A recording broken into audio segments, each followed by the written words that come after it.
Primeiro capítulo, os versículos de 1 a 6. Nós intitulamos essa mensagem de um evangelho maldito. Por forte que possa parecer, o evangelho maldito que o apóstolo apresenta nesses versículos não é o evangelho de Cristo, não é o evangelho verdadeiro.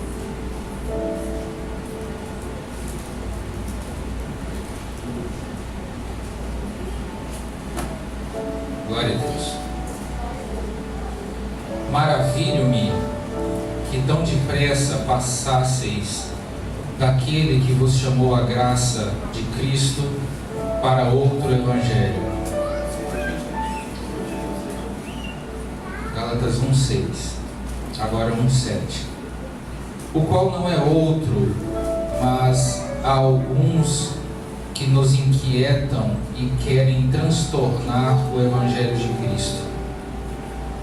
Mas ainda que nós mesmos, ou um anjo do céu, vos anuncie outro Evangelho, além do que já vos tenho anunciado, seja anátema. Vamos orar. Ó Deus, nós te agradecemos pela tua palavra. Precisamos ouvir a tua voz, ó Deus. Venha, ó Deus, com a tua presença nesse lugar. E ela será suficiente, ó Deus, para tocar o nosso coração, nos preparar, ó Deus, para recebermos a tua palavra. Em nome de Jesus. Amém.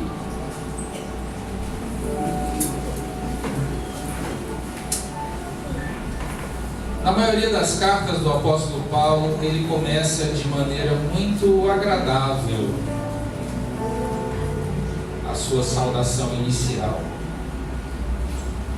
Até aos Coríntios, eu estou lendo a carta aos Coríntios agora, até aos Coríntios, a igreja de Corinto, que era uma igreja muito complicada, uma igreja cheia de problemas, ele começa a carta elogiando muito as pessoas, ele elogia a igreja de Corinto. Na maioria das cartas do apóstolo Paulo, ele é muito amigável na introdução da carta. Mas quando ele fala aos Gálatas, ele é bem rigoroso, logo de cara, logo de início. Ele não massageia, ele não alivia, ele vai direto ao ponto. Ele começa nos primeiros versículos de cara defendendo o seu apostolado. Ele começa falando de si mesmo como apóstolo de Cristo, verdadeiramente posto por Deus. E aí logo em seguida, após essa rápida, essa breve introdução da carta, ele já chega ao que ele se propôs a dizer para os Gálatas. E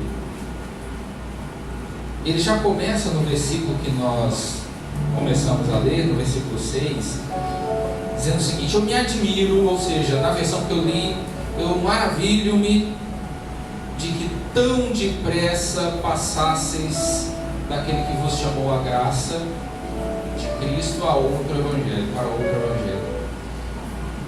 E eu me pergunto, o contexto geral da carta aos Gálatas é um alerta do apóstolo Paulo para que o povo da igreja da Galácia não se deixasse influenciar pelas doutrinas da lei, pelas doutrinas legalistas que tiravam Cristo do centro da salvação e transferia para as obras da lei.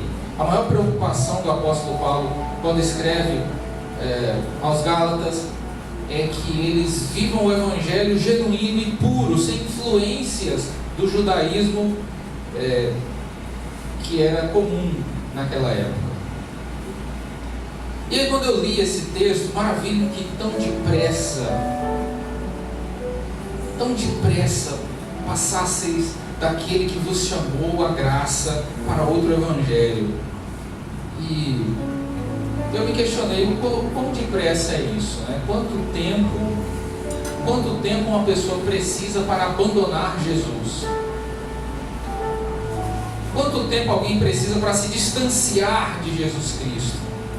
Quanto tempo é necessário para deixar Cristo, para deixar o evangelho verdadeiro e genuíno e passar a alguma outra coisa que se proclama como evangelho? Quanto tempo a gente precisa para desviar uma pessoa? Quanto tempo é necessário para que alguém se afaste de Cristo? O apóstolo Paulo, ele não está falando que os Gálatas eram novos convertidos, que há pouco tempo vocês aceitaram Jesus e agora vocês estão se afastando dele. O que ele está dizendo é que bastou aparecer alguém ensinando uma doutrina diferente daquilo que eu ensinei para vocês, e vocês muito rapidamente começaram a seguir essa pessoa. Os Gálatas, eles estavam sendo influenciados por falsos mestres, e eles muito rapidamente abandonaram o evangelho verdadeiro e único para seguir os falsos mestres que pregavam uma nova mensagem, algo diferente, uma mensagem que ressaltava a justiça própria. Esse era o grande problema do legalismo, e é justiça própria.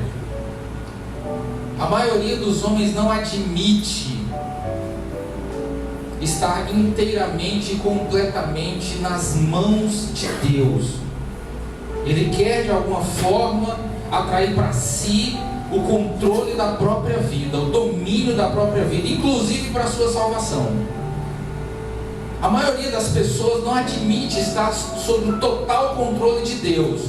É da natureza humana querer controlar as coisas.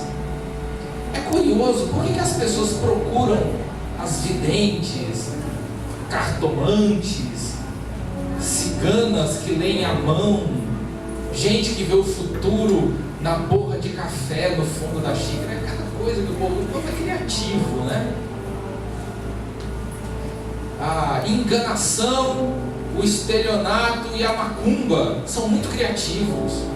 Traga a pessoa amada em 3 dias. Nossa, isso é fantástico, né? Eles são muito criativos para enganar as pessoas. Então, as pessoas querem saber o futuro porque elas querem controlar a própria vida, elas querem controlar o futuro. Então elas procuram os signos, os horóscopos, as estrelas, as cartomantes, os profetas, no meio gospel também, né? Para saber o futuro. Eles querem saber o futuro porque eles querem controlar a própria vida, eles querem saber para onde eles vão. Então é da natureza humana esse desejo de controlar. O grande problema do ateísmo, das pessoas que não acreditam em Deus, não é que fosse difícil aceitar a existência de Deus. Isso é relativamente fácil. O problema é que quando eles admitem a existência de Deus, eles têm que admitir que este Deus é criador e controlador da sua criação, e eles não querem ser controlados. Como as pessoas não admitem que as suas vidas estejam plenamente nas mãos de um ser que eles não têm controle sobre ele, que é Deus, elas buscam um tipo de evangelho onde elas estejam no controle, onde elas comandem a Deus e não sejam comandadas por Ele.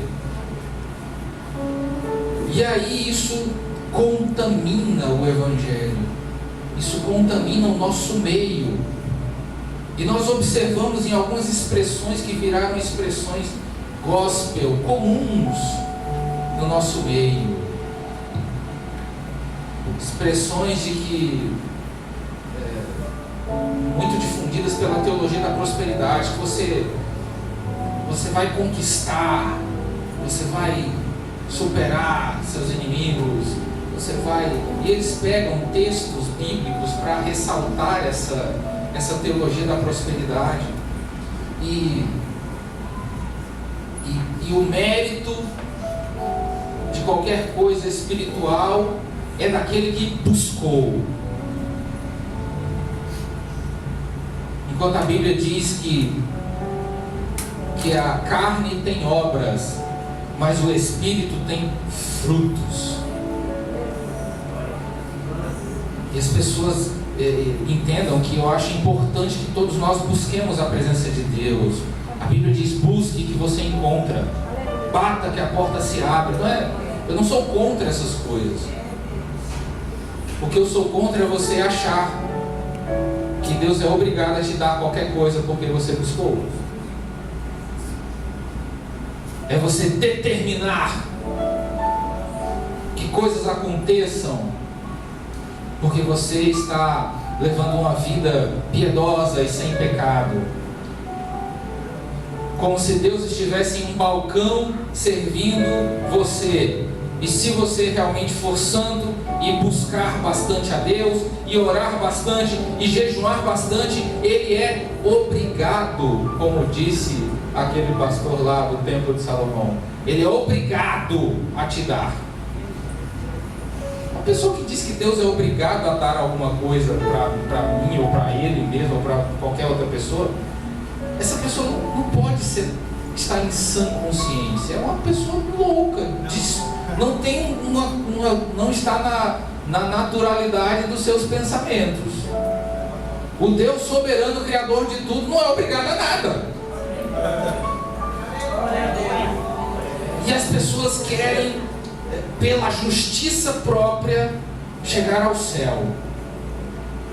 E aí você aborda algumas pessoas e: meu irmão, você vai para o céu?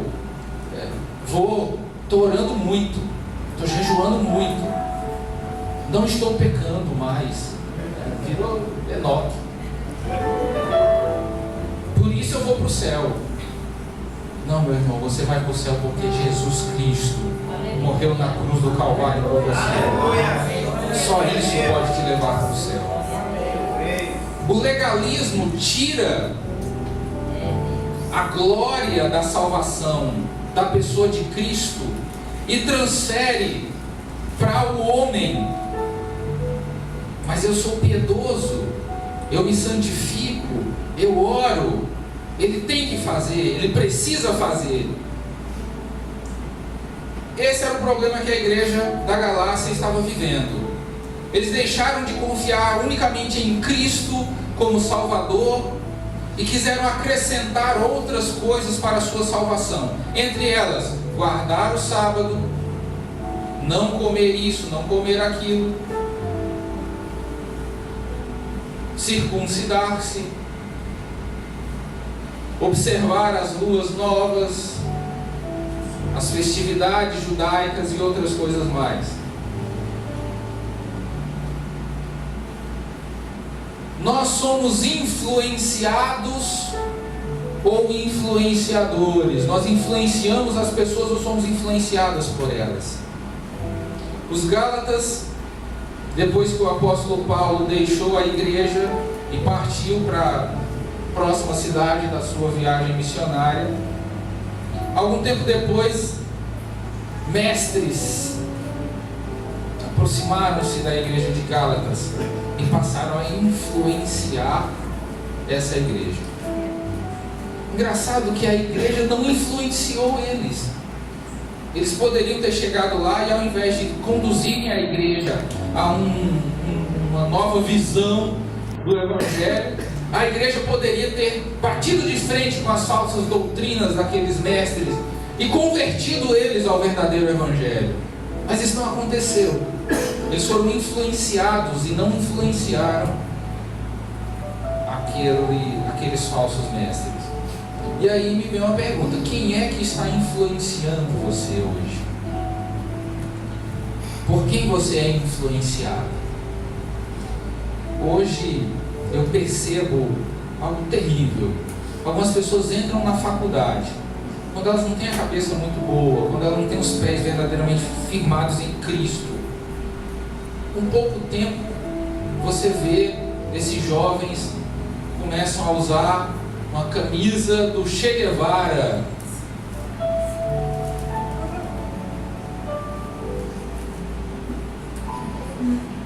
Começam a tolerar o movimento LGBT.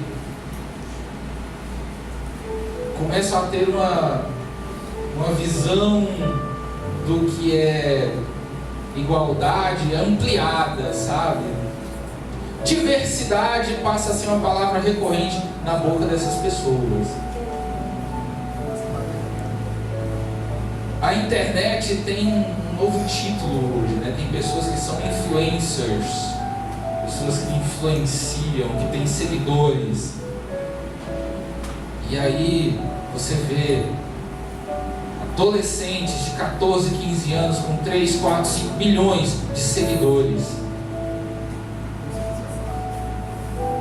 E eles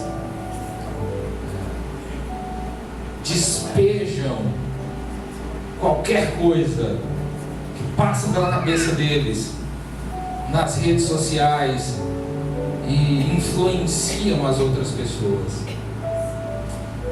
As pessoas são influenciadas por autores de livros. Eu me lembro de um rapaz, na época em que eu trabalhava na Caixa Econômica, havia alguns irmãos no banco, poucos, 3 ou 4 cristãos. E eu vi esse rapaz se converter.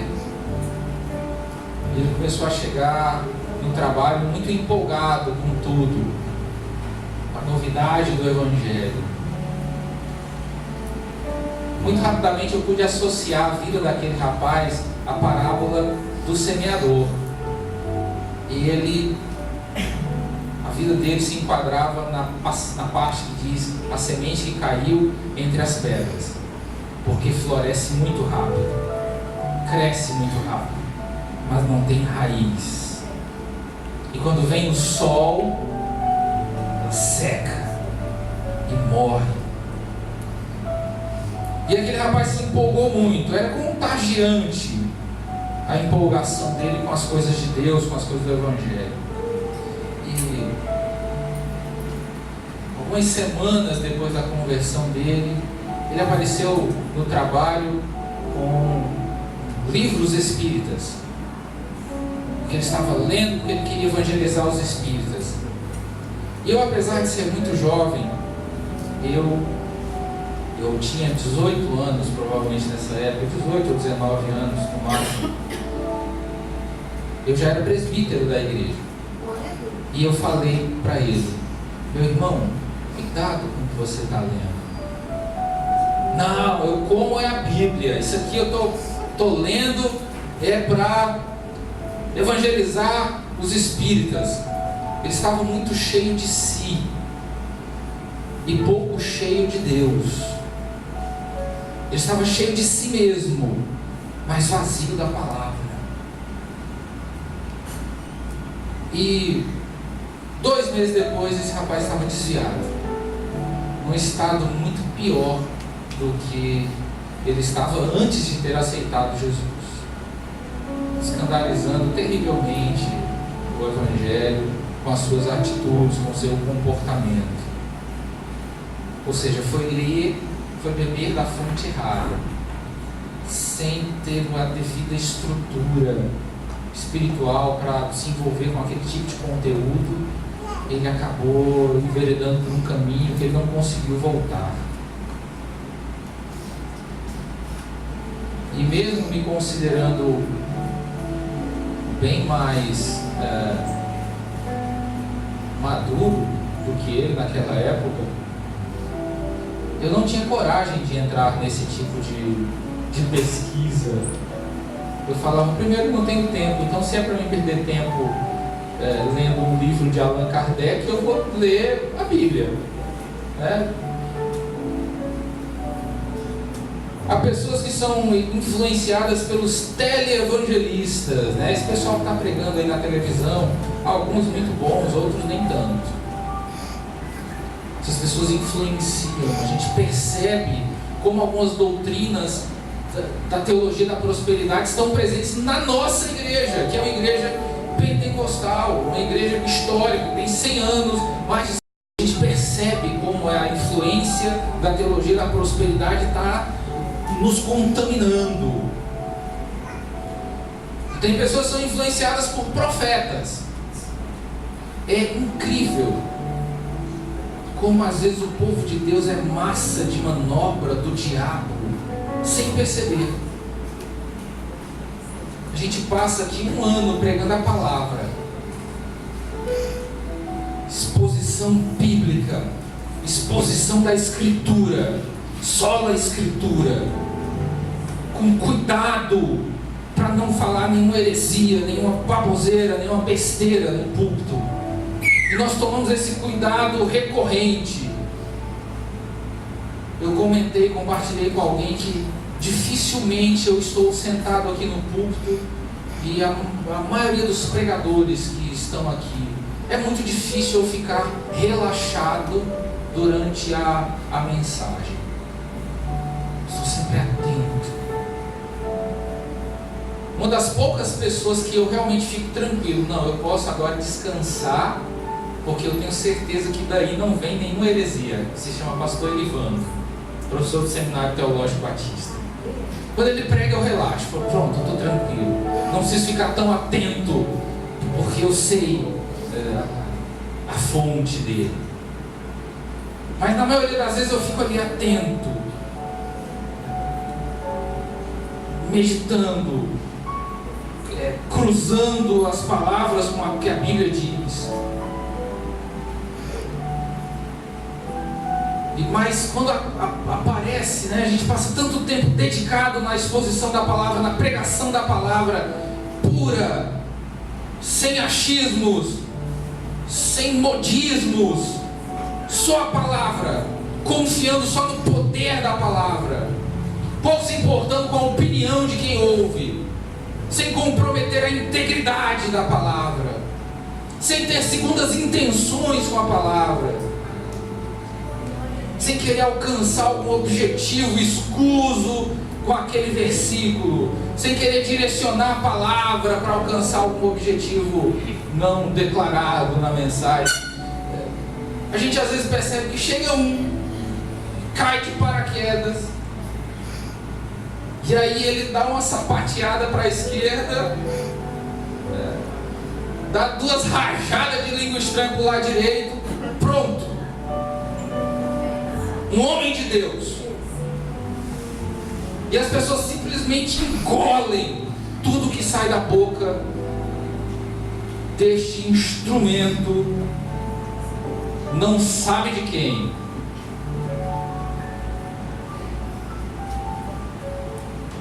Então as igrejas, elas se deixam levar por movimentos, por modismos, por unções proféticas, os pregadores da moda, aqueles que impostam a voz da maneira certa. A impostação da voz aumenta o cachê, sabe? Sem impostação de voz o cachê é mais baixo, não vende, não tem mercado para esse tipo de mensagem. Tem que rasgar os R's no final de cada palavra. E basta a pessoa falar assim e ela automaticamente aceita. E às vezes eu fico escutando aquela tentativa de sermão, e no final da mensagem eu me pergunto: o que foi que esta criatura pregou? E se eu perguntar para qualquer pessoa no fim do culto, ao sair da igreja, ela está muito feliz, está muito cheia.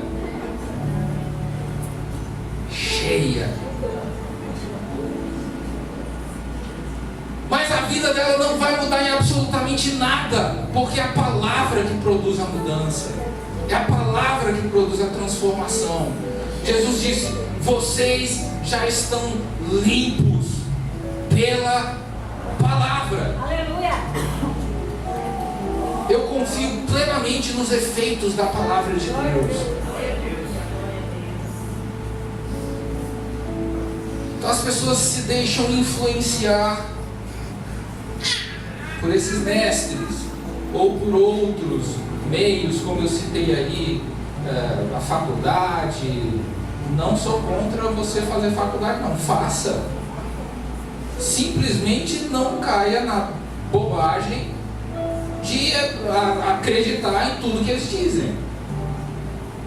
É curioso, faz 150 anos que a teoria do evolucionismo surgiu. 150 anos. Nesse período, a ciência já avançou muito, principalmente na área da genética. E tudo que se sabe sobre genética hoje desmente categoricamente a teoria de Darwin da evolução. Mas a academia continua insistindo no erro, porque eles não querem admitir que Deus criou tudo. Eles não querem admitir isso. E aí as próprias ciências se contradizem e não conseguem defender essa doutrina mais. Já está ficando feio, está ficando ridículo. Mas eles continuam, eles insistem. Então o apóstolo Paulo continua. Eu estou surpreso, estou admirado, eu estou maravilhado de quão depressa vocês passaram daquele que vos chamou a graça de Cristo para outro evangelho. Quando ele falou graça, meu coração ardeu. A palavra graça que o apóstolo usou aqui vem do grego charis. Charis quer dizer aquele que dá alegria, deleite, aquele que dá prazer, doçura, amabilidade, bondade. De forma geral, a gente traduz graça por favor ou favor imerecido. É o que a gente mais ouve. Mas a palavra charis, ela dá origem a outra palavra chamada caridade. Em inglês, caridade se escreve charity, C-H-A-R-I-Y-T. Soletrei certo? Meu inglês não está muito bom. Nunca foi, na verdade. Graça também quer dizer caridade, ou seja, um favor imerecido. O favor imerecido é caridade. E eu me pergunto, quem são as pessoas que recebem caridade? As pessoas muito pobres, pessoas necessitadas, não é isso? Um mendigo recebe caridade? Sim. Mas quando se fala da graça, ninguém quer ser mendigo. Ninguém quer ser mendigo em situação nenhuma, né? Nem se falando de graça, nem se falando de qualquer outra coisa. Mas o termo da mendicância, desse nível de pobreza, a gente não quer aceitar. O mendigo é aquela pessoa que recebe de alguém alguma coisa e não tem como pagar por aquilo. Não é isso? Isso resume a graça. É aquilo que você recebe de Deus, e não é só porque você não merece. Não é só isso. Não é só favor imerecido. É mais do que isso. É um favor que você não pode pagar. Você não tem como pagar. Nós somos mendigos da graça de Deus. Apesar de ser uma expressão forte, incômoda, é exatamente esse o nosso estado. Mendicância pela graça, pelo favor de Deus. Ele olha para a igreja de Laodiceia e eles eram muito bem vestidos, ricos, eles tinham muito ouro, produziam cosméticos, eles eram bonitos e cheirosos e charmosos, e Cristo olha para eles e diz: vocês são pobres, miseráveis e nus, mendigos da graça, carentes da graça de Deus. E ele diz outro evangelho. Na verdade, quando ele usa essa expressão, ele está usando uma figura de linguagem, porque não existe outro evangelho, só existe um evangelho. Não existe outro caminho para a salvação, só existe um caminho para a salvação. É o caminho, não é um caminho. Jesus Cristo é o caminho e não um caminho. Não existe outro evangelho. O homem não pode produzir outro caminho. O homem não pode produzir outro evangelho. O homem não pode fabricar um Cristo que faça o que ele quer. O homem não pode produzir salvação. A salvação está em Cristo e unicamente nele. E aí vem a dura palavra do apóstolo Paulo aqui. No versículo 8, ele diz: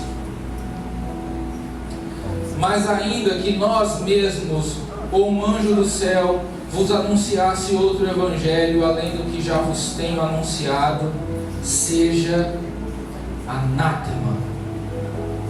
A palavra anátema quer dizer maldito. E aí, essa palavra, principalmente, mesmo quando traduzida para maldito, ela nos causa um impacto um pouco profundo, menos do que deveria produzir. A palavra anátema, a palavra maldito, deveria nos chocar, deveria nos escandalizar. A palavra anátema, a palavra maldito, deveria nos aterrorizar quando a gente lesse essa palavra. A versão viva, eu gostaria que vocês, eu não sei quem tem a versão viva, eu vou ler para vocês.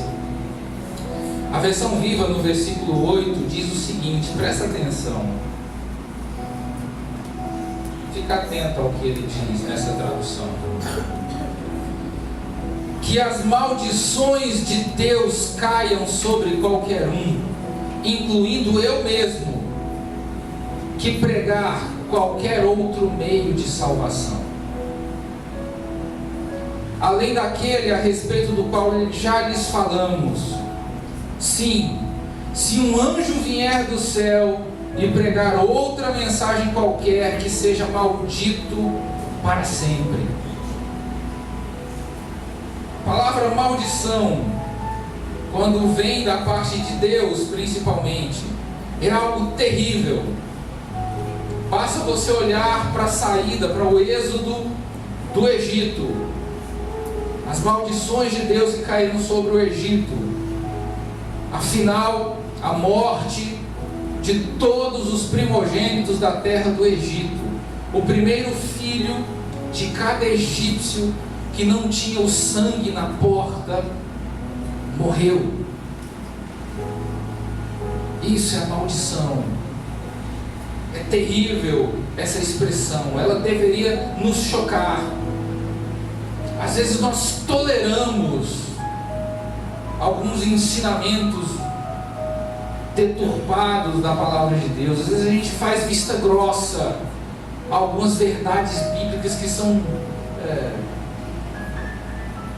trocadas em algumas denominações aí. Às vezes a gente não dá o devido valor. O quão terrível é um evangelho remexido, um evangelho adulterado, um evangelho manipulado. A Bíblia diz que isto é maldito para sempre. que as maldições de Deus caiam sobre a cabeça de quem propaga tal evangelho. É o que o apóstolo Paulo está dizendo. E nós vemos algumas doutrinas da palavra de Deus sendo tratadas com polidez, para não ferir a pessoa A, não ferir a pessoa B. Anátema. Qualquer evangelho diferente do evangelho bíblico seja maldito. É o que a Bíblia diz. É assim mesmo. Silêncio total.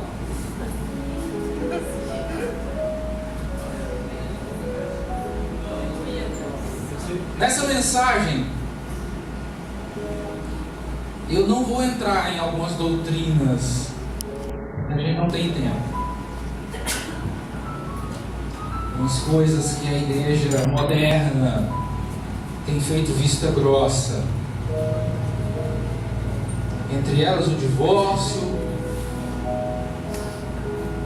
dízimos, mentira e outras coisas mais.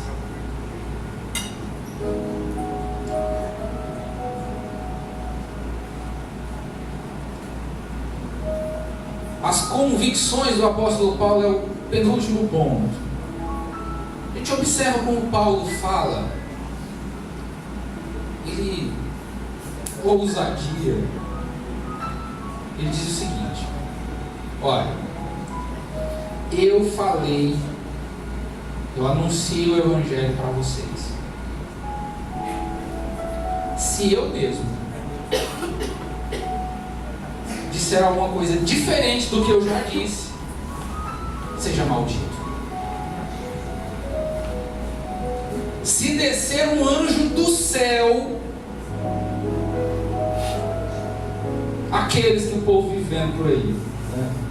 Espada, aquela coisa toda.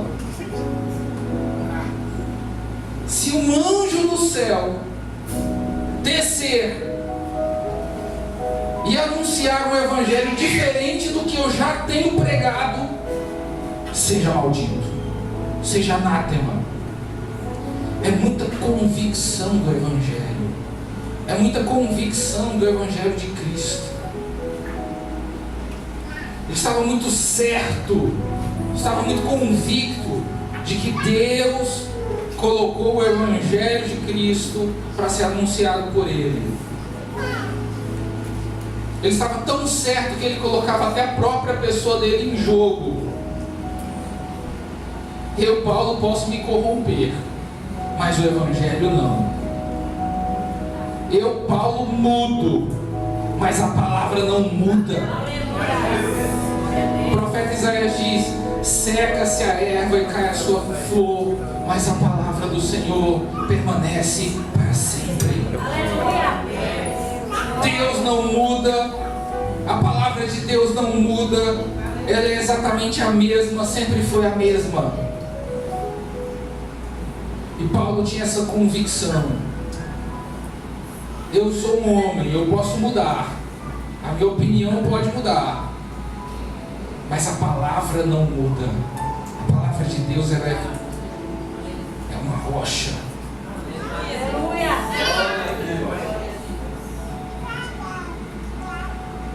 Para finalizar,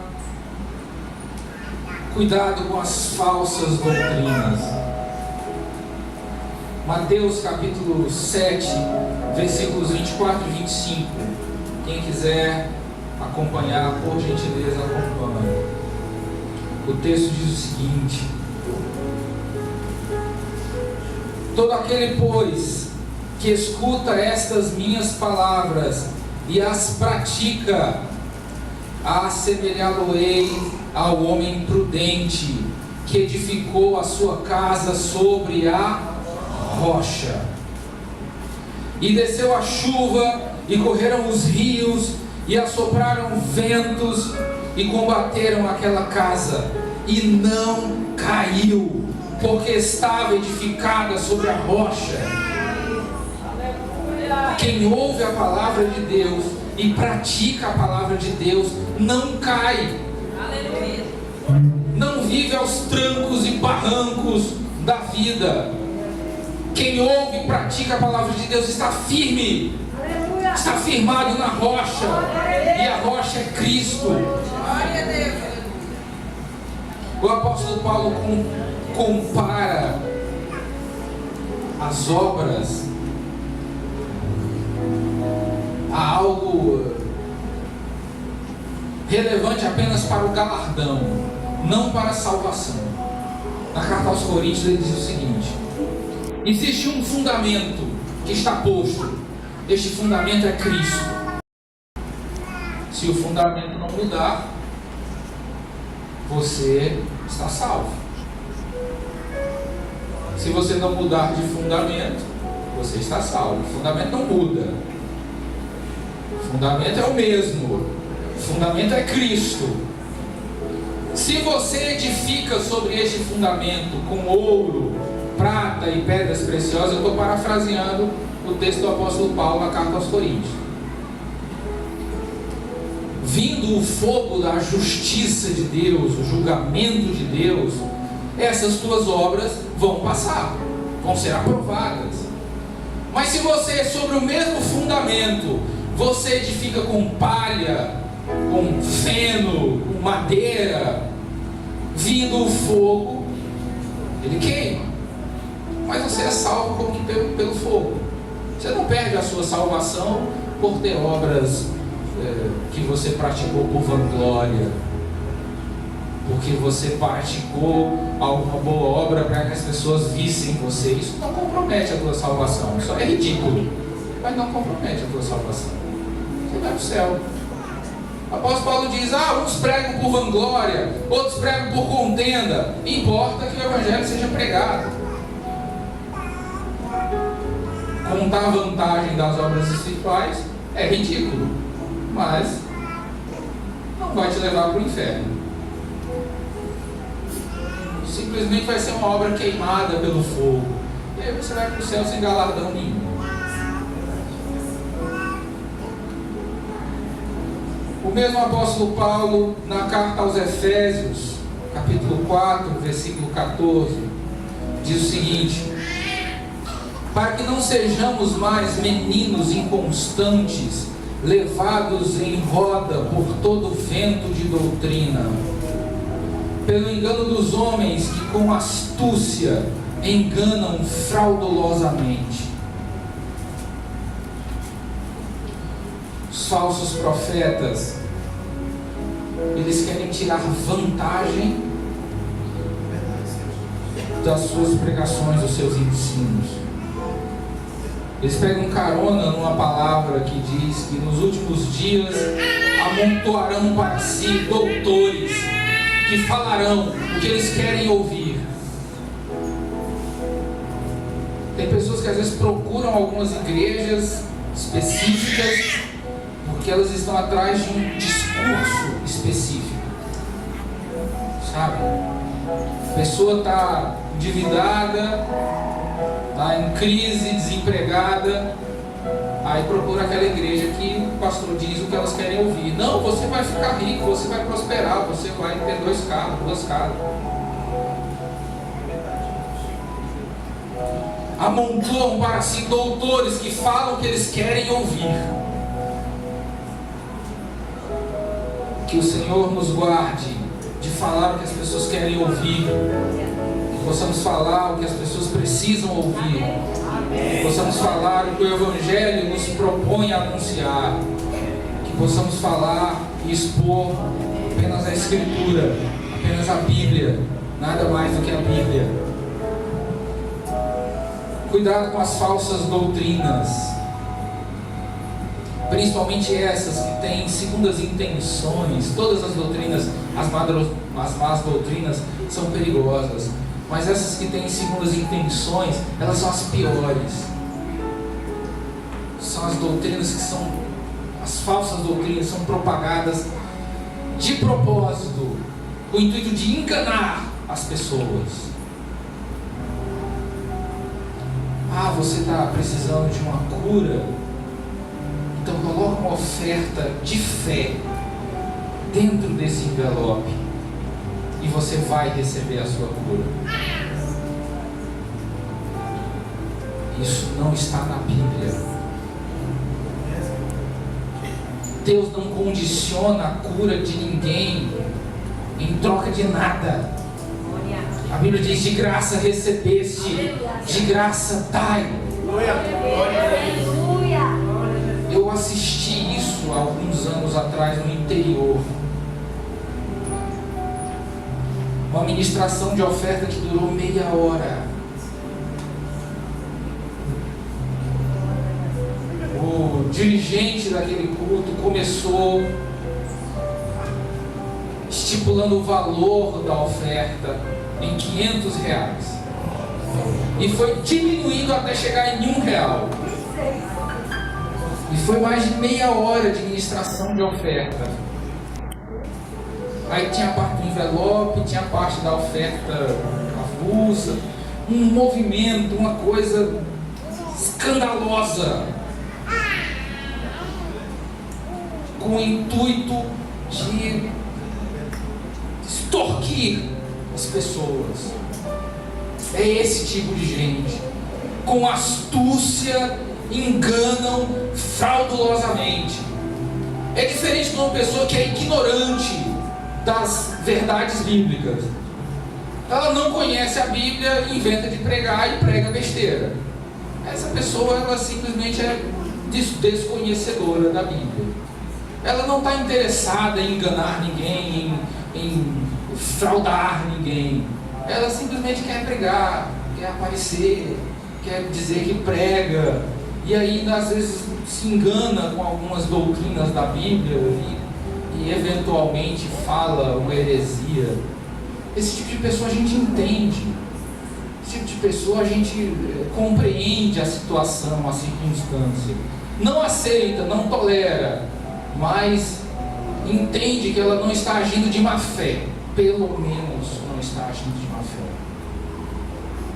Mas o apóstolo Paulo, na carta aos Efésios, fala de um grupo ardiloso, de um grupo maquiavélico, que conhece sim muito bem a palavra, mas muda o texto e o sentido do texto com segundas intenções. Esse é o pior tipo de heresia. Não é a inocente, mas é a fraudulenta. Não é resultado da ignorância, mas da maldade do coração. Que nós possamos estar sempre atentos e conflitar cada palavra que nós escutamos com a Escritura de forma contextualizada. E para isso, mais uma vez, eu chamo toda a igreja a ler a Bíblia inteira. Enquanto você não ler a Bíblia inteira, você não vai entender o contexto de algumas coisas, de algumas verdades. A Bíblia diz que o meu povo perece, eu estou parafraseando também, o povo perece porque não conhece a palavra, não conhece a Bíblia. Que o Senhor nos abençoe e nos dê graça. Graça. Que possamos viver a palavra como ela é, porque só assim nós vamos estar firmados na rocha. Não há outra forma de estar firme na rocha se não for pela palavra. Só a palavra nos firma sobre a rocha que é Cristo. Que o Senhor nos abençoe. Amém, glória a Deus. Poucos pegaram esse plano de leitura. Amém? Vamos querer, para não sermos enganados. Amém? Vamos ficar de pé, irmãos, por gentileza. Aleluia. O presbítero Reginaldo vai orar, também nos despedir com as bênçãos dos apóstolos. Amém? Logo em seguida. Deus, muito obrigado, Pai, pela Tua palavra, Senhor, que foi ministrada aos nossos corações nessa noite. Nos ajuda, Senhor, a estar sempre, Senhor, dedicando nossa vida no Teu altar, Senhor, dedicando a nossa vida à leitura no estudo da Tua Palavra. Ó Senhor, o Senhor tem nessa noite falado conosco, Senhor, para estar vigilante, Senhor, para não sermos enganados com os ventos de falsa doutrina. Senhor, também queremos te pedir pela Tua serva, irmã Nelma, Senhor, vai abençoando, ó Pai, vai suprindo suas necessidades. Nós não sabemos, ó Deus, o motivo da oração, mas o Senhor conhece. O Senhor conhece, ó Pai, a vida da Tua filha. Vai fazendo aquilo que Te apraz. Também, Senhor, nos espere nessa noite, na Tua paz, Senhor, nos dando livramentos, em nome de Jesus. Amém. Receba a bênção dos apóstolos. Que o grande amor de Deus, a graça salvadora de Jesus Cristo, a comunhão e as divinas consolações do Espírito Santo estejam com todos vós, hoje e para todos sempre. Amém. Deus abençoe os irmãos.